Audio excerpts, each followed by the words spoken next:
Assalamualaikum warahmatullahi wabarakatuh.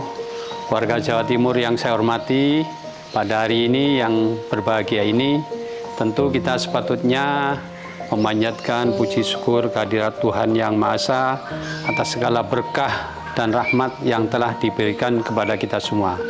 Hari ini kita merayakan hari jadi ke-79 Provinsi Jawa Timur. Usia yang semakin matang ini hendaknya kita jadikan momentum untuk semakin mempererat persatuan dan kesatuan di antara kita. Saya mengajak kita semua untuk bergandengan tangan, bahu-membahu, membangun Jawa Timur yang lebih baik, semakin maju, adil, dan sejahtera. Saya, Mas Rukin Esros MSI, PJ Bupati Pamekasan, mengucapkan selamat hari ulang tahun ke-79 Provinsi Jawa Timur. Jawa Timur bersatu, bersama untuk maju.